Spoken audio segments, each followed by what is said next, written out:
5 signs narcissistic abuse has changed your personality. Hey, welcome back to another video. Have you ever been around a narcissist? If you have, you know being around one can make you feel like your soul is being sucked dry, Sanderson sisters style, until there's nothing left. Sometimes we brush off this draining feeling and even change how we do things and act to please the narcissist because we love them.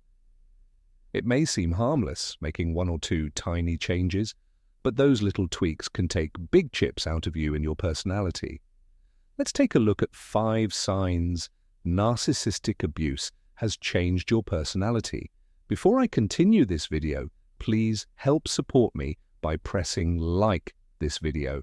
And tell me from which country you are watching this video. Please write in the comments so we can greet each other.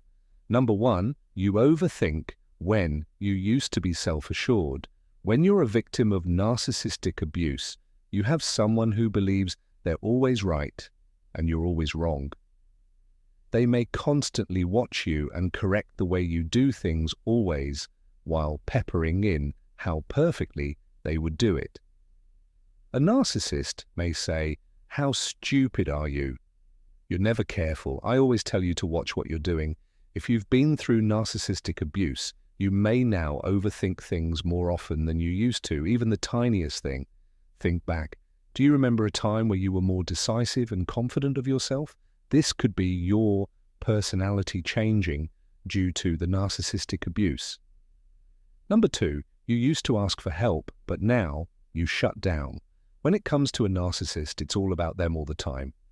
I, unfortunately, have a parent whom I believe to have narcissistic tendencies.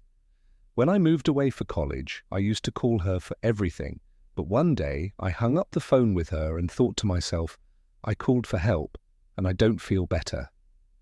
Then I thought back to the past times we talked.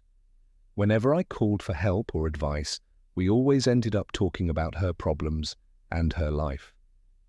I even ended up consoling her. After a while, I learned not to tell people about anything or ask for advice because I was consistently shown that my problems weren't valid. My concerns were also downplayed, and I felt like there were always bigger problems than mine, even if they were legitimate problems.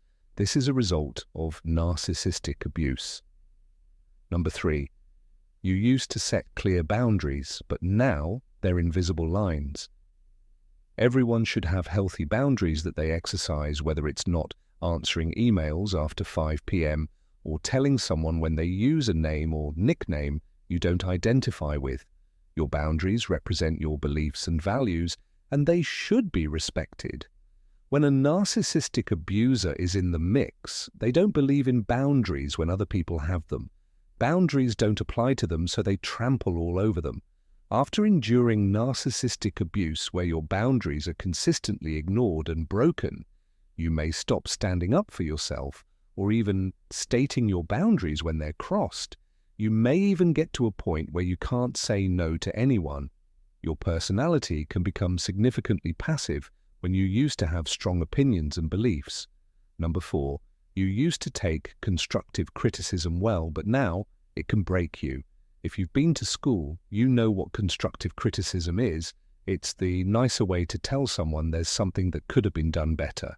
Typically, constructive criticism isn't harsh or rude, but helpful and insightful to help you better your skill. A narcissist typically skips the constructive part and skips right to the criticism. They're not trying to help you get better. They're actively trying to knock you down. Think about your past school or work projects. When you got feedback, did you take it well? What about now? Does feedback make you sad, angry, or even frustrated?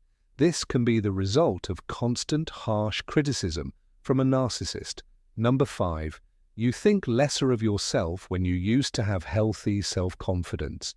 As we've mentioned, hearing constant negativity about yourself from a narcissist can cause negative emotions towards yourself to come up.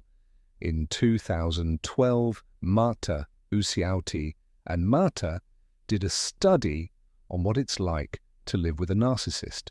They found that hearing constant negative comments can make these negative emotions linger and impact one's self-esteem. Self-esteem includes the feelings of self-respect, self-appreciation, self-acceptance, and self-proficiency. They went on to show that the reason why the narcissist tears down another's self-esteem is because the narcissist has low self-esteem too. Do you remember a time when you had all the confidence in the world, but you somehow lost it along the way? This could be a sign that you have or are experiencing narcissistic abuse. What are your thoughts on this video? Let us know in the comments below.